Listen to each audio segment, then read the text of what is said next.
Hello, my name is Ashley Baker. I'm a graduate student studying costume design at the University of Oregon, and today I'm going to be talking about sculpting a prosthetic piece. So the first thing that you're going to want to do is set up the space that you're going to be using to create a prosthetic. So if you have a life cast of your face, it's going to be the life cast that you have. If you have a styrofoam wig head that you're going to be working with, it's going to be that space. Just make sure it's clean.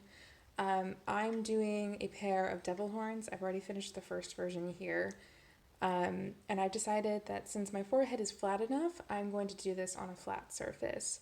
So what I did was created a paper template of what my forehead looks like by taking a piece of paper, just sticking it on my head, and drawing out roughly where I wanted these horns to sit so that I could have some visual of what this is going to look like on my head and sculpt from there. So I've set that up on a flat surface and I've used some tape to hold it all down. So I'm literally just using a cutting board to do this. And I used some clear packing tape to get everything on the cutting board. And now I'm going to start working on this side to show you what to do. So the first thing that I do is I take a little bit of this oil-based clay here and I start building up a base that I want to use, because what's going to happen is I'm going to need to thin it out into nothing so that I get the right blending that you can see on this side, so that when I make my actual prosthetic out of liquid latex, it can blend back into my skin. So I'm going to do that now. And this is a process that I'm going to be going back and forth on throughout the entire time that I'm doing this.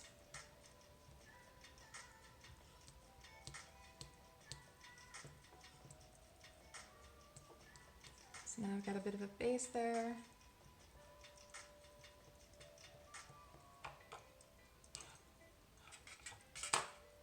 I'm just starting to clean it up a little bit.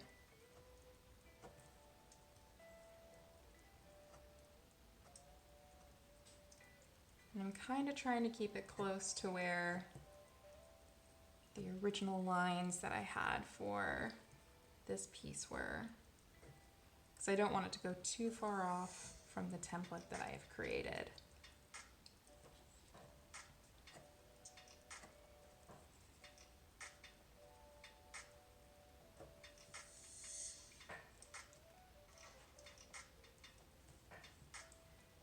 So what I'm doing is I'm using my sculpting tools, kind of blend this all out, and using my fingers to kind of help it along, clean up the edges a bit.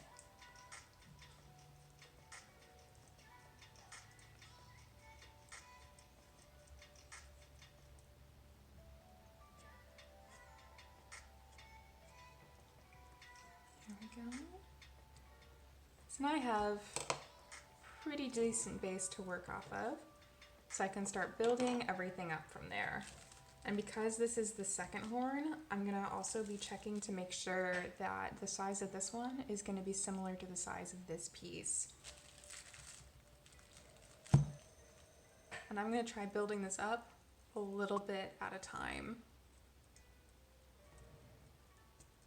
and blending it back in with the rest of the piece.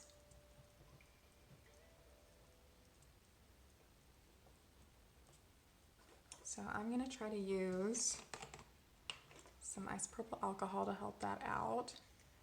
You can use water for this too. I found that worked as well, but isopropyl alcohol really helps with smoothing the edges out.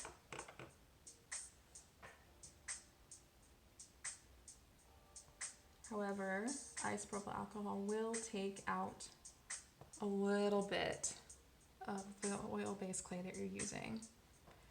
And the reason why we use oil-based clay is because it doesn't dry up on you, which, if you're sculpting for a few hours on end, is something that you want. And the nice thing about oil-based clay is that it's reusable, so you can continue to make more prosthetic pieces with the same oil-based clay after you're done with this one.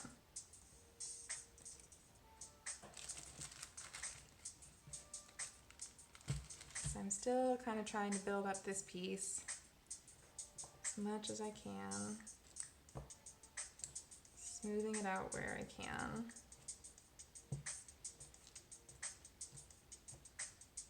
And I'm trying to get it to look similar to the one next to it. I'm okay with this project with not quite getting the same horn as that one, because I think it'll add a bit more character to this quarantine fae that I'm creating for my project. So giving her some uneven horns might actually fit her a little bit better. So I'm still trying to get that shape, slowly but surely. And I want to get the basic shape right now. I'm not too concerned about getting in all the little details and stuff yet. That's going to come a little bit later.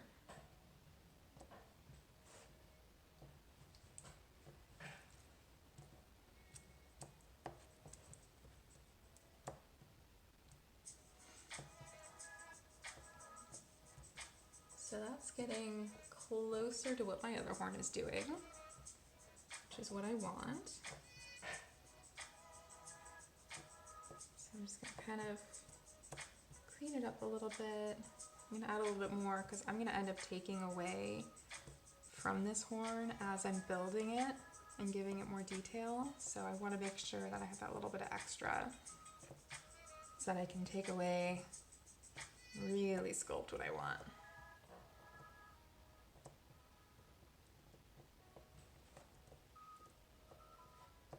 That's looking better.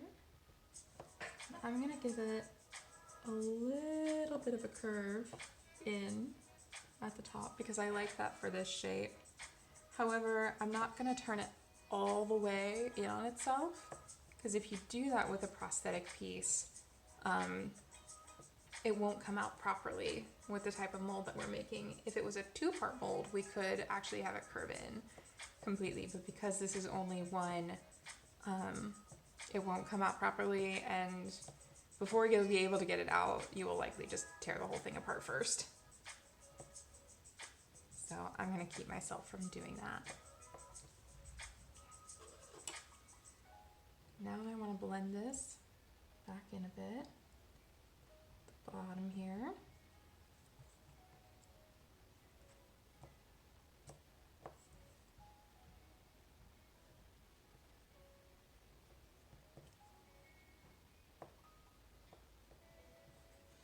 I'm just going all the way around, blending it a little bit.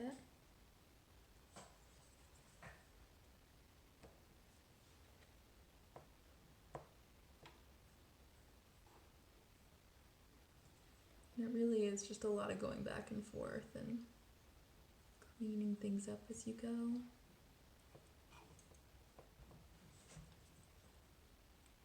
You want to make sure that you don't have any concave bits happening in your sculpt, whatever you're doing.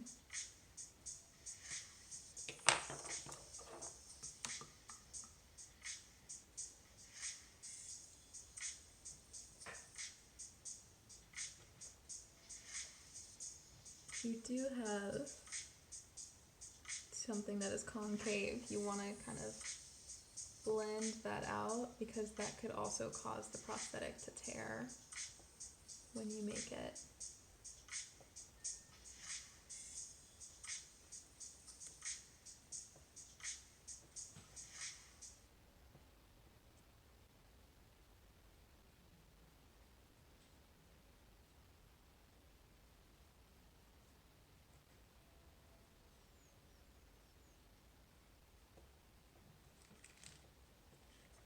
Okay, so her horns actually break through the skin a little bit, so I need to create a line on here to kind of represent where that's going to be happening, so I can start taking away from the sculpt to create that shape.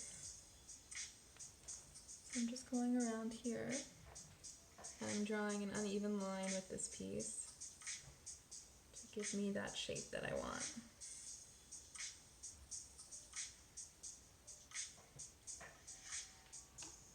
Don't want to get in the way of the video.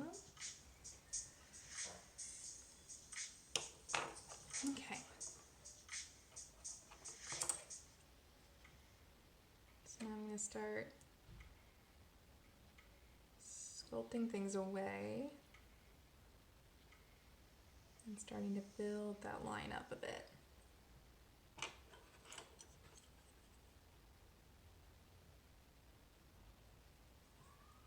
And I'm experimenting a little bit here just to see what different tools will do for me for this and to get what I want. So now I'm starting to get a little bit of a break there, which is what I want to see. I'm going to pull some of the clay away so I can start getting that difference in the thickness here.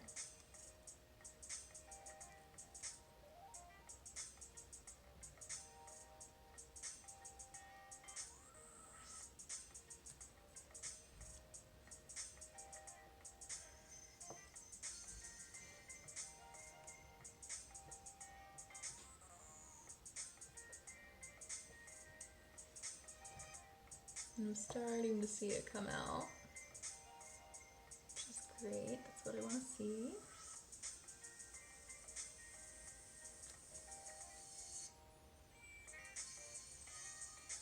And what's nice is that this is starting to create more of a shape on the horns as well.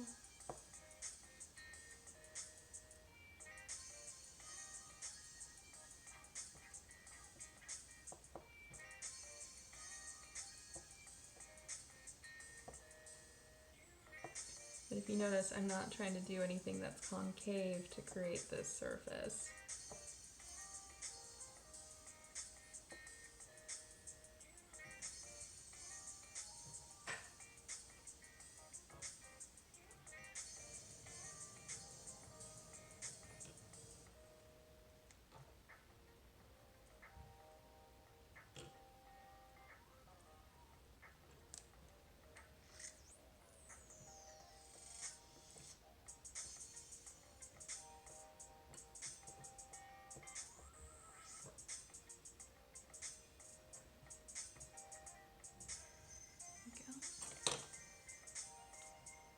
Now I want to kind of smooth this all out again. I use my fingers with some water.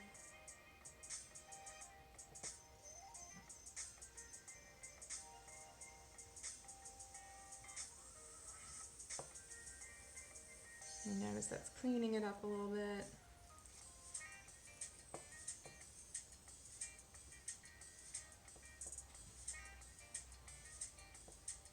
Really want to curve it just a bit more.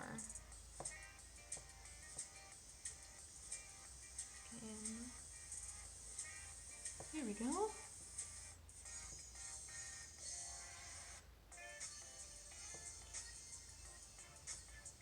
Clean up the bottom again. Really want to get that smoothed out.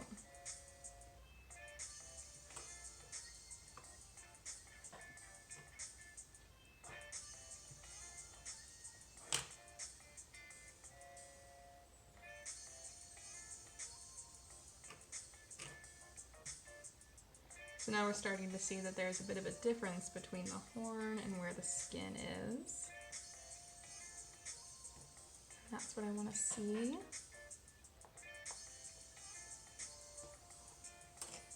I can probably get in there just a little bit more. Make that difference a bit more noticeable. Some areas.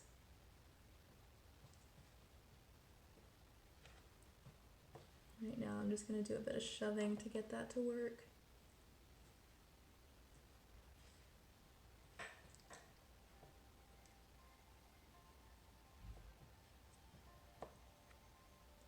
And I'm really on this one more worried about the bottom part of the horns than I am about this area up here, because more people are actually going to see this area. So I'm really trying to hammer down those details. best as I can on this side.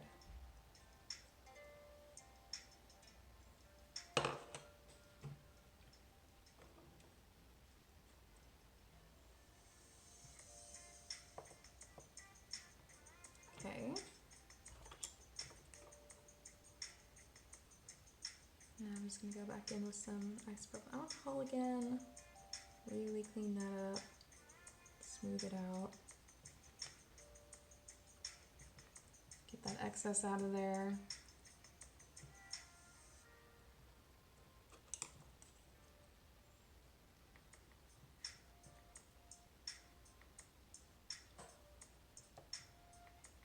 Okay. That's looking fairly good to me.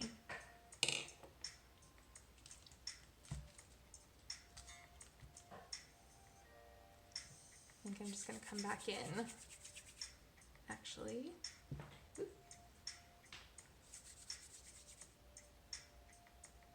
just a tiny piece of clay right in here.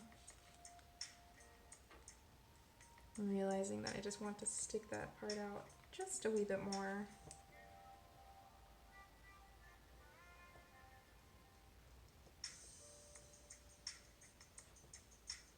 That's better.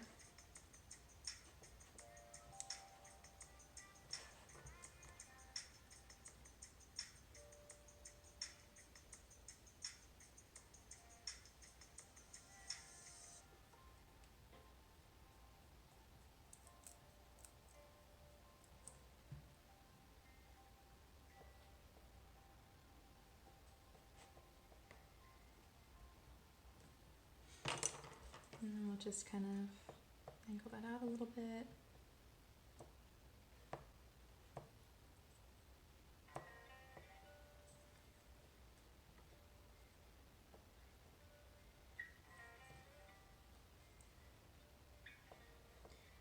It's this part that's really the most important to me, is just for this piece, is getting this separation between the horn and the skin and making sure that it looks like a very clear separation,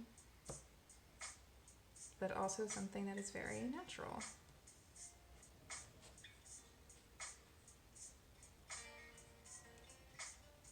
Okay. And so now I really want to start adding some more details onto the horn itself. So I want to take this tiny little brush here, and I'm going to start adding some surface details by gliding it along and up the horn.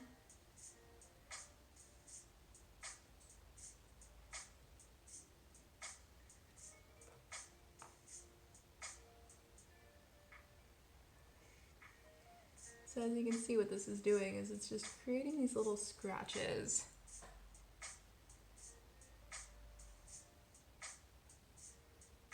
And I like this because it gives it more of the idea of it being some kind of bone, really more of a natural material, which is what these horns are. They're something that are naturally occurring on her head. I'm going to just clean that up a little bit again.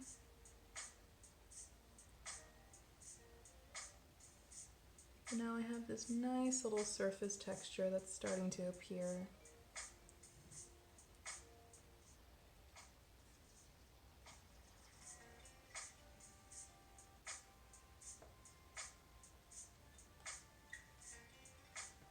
You can do similar things with other tools.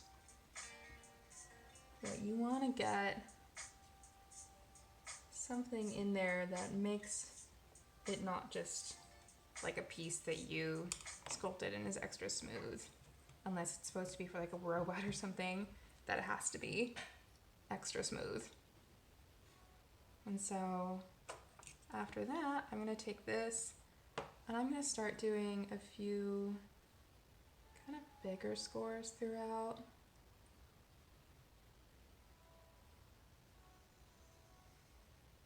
Just to really hammer in the idea that this is something that's kind of natural and a little bit fantastical.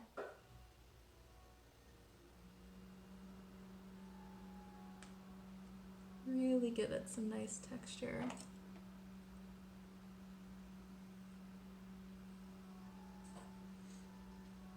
Maybe give it a few kind of little veiny bits.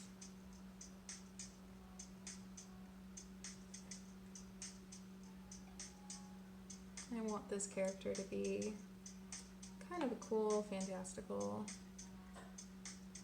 fun kind of character. So giving her some elements that kind of take it out of the norm, I think kind of help that along. This also gives me more room to play with when I actually paint the real prosthetic piece. I can do more highlight and shadow on this piece to really show that texture.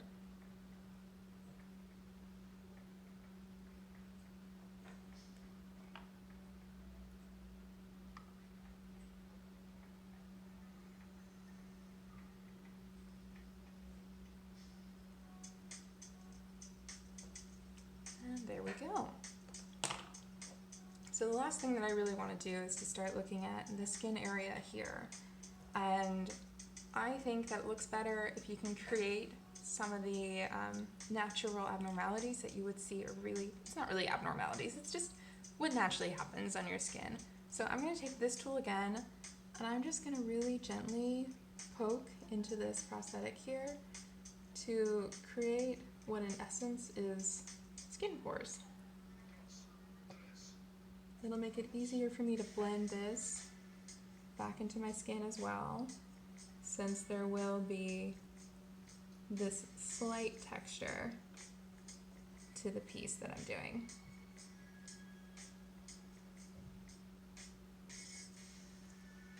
And that way it doesn't look too perfect compared to my unique skin. And that is my piece. Thank you for watching. Once again, I'm Ashley Baker and studying costume design at the University of Oregon as a grad student. I hope you enjoyed this video.